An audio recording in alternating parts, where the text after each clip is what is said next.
"I love Hindu," Donald Trump proclaimed during his presidential campaign in 2016. That adoration of India's majority population and America's richest and most obviously pro-Trump minority may have just gotten deeper. On his first visit to India next week, Mr. Trump claims he has been promised a welcome crowd of 10 millions by the country's Hindu supremacist Prime Minister Narendra Modi. Never mind that the total population of the city where Mr. Modi and Mr. Trump plan to hold a joint rally is a little over 8 million people.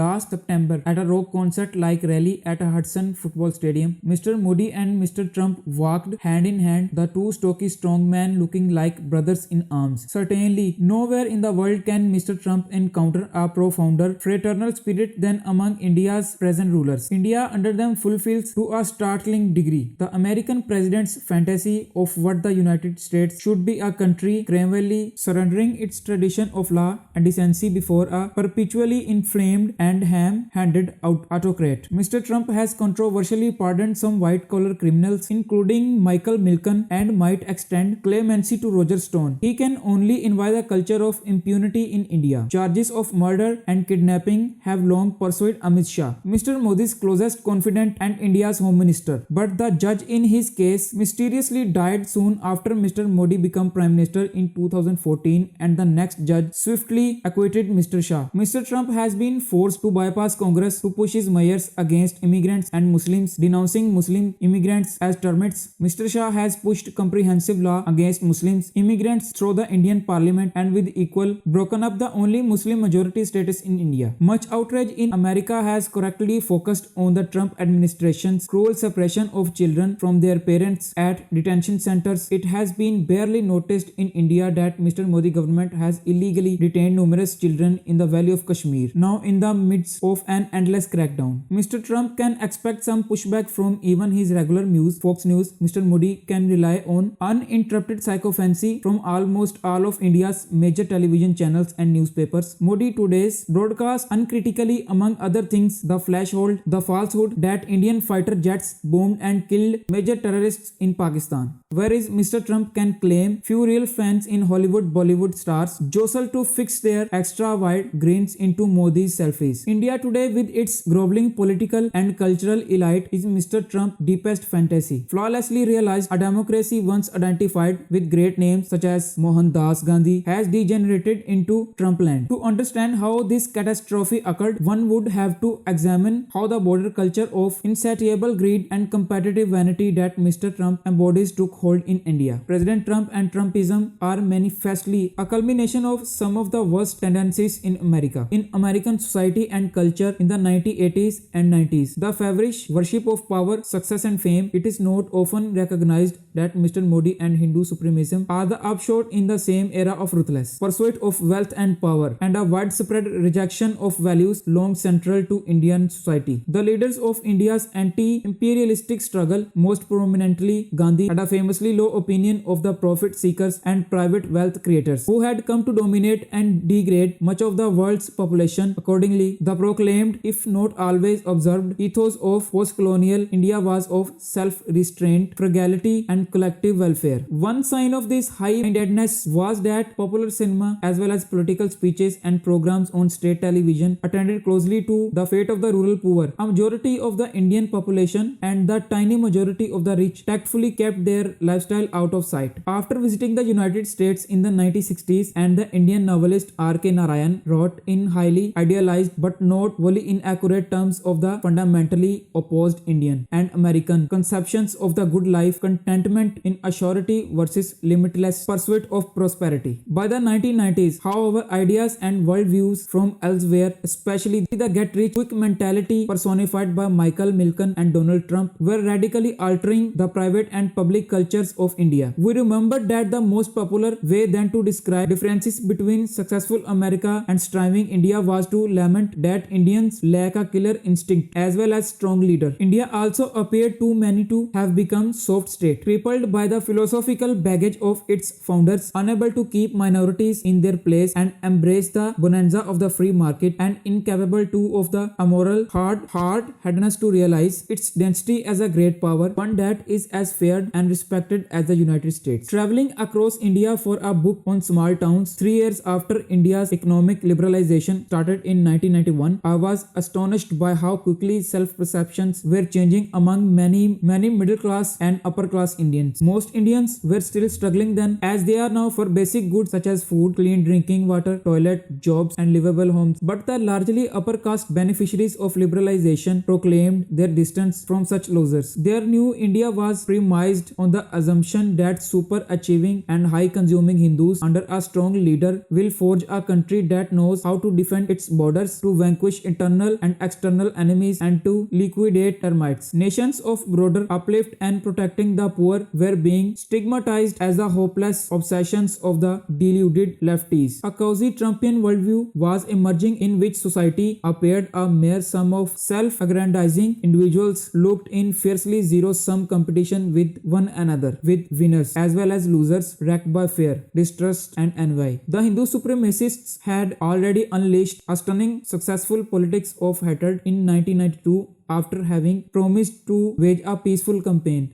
They demolished a 16th century mosque and then, after decades of marginality in Indian politics, rapidly rose to power in Delhi by the end of the decade on the back of anti-Muslim violence. Their arrivist politics were matched and boosted by the social and cultural ambition of many rising Indians. It would be decades before a Trump Tower was built in Mumbai, but in India's small towns, recently moneyed but culturally insecure Indians were already raising megalomaniacal monuments to themselves. Today, India's richest person, who owns much of the functionality, fanatically pro-Modi media and monopolizes the country's internal services, lives in a 27-story home in Mumbai, a more eloquent symbol in a city of slums of Trumpian access than a Trump Tower in America. If ostentatious architecture was one sign of India's Trumpification, Bollywood was another. For decades, its films were known for their often sanctimonious insistence on ethical conduct. But by the late 1990s, some of Bollywood's successful films were showcasing gaudy Trump-style consumerism, livened by a Hinduism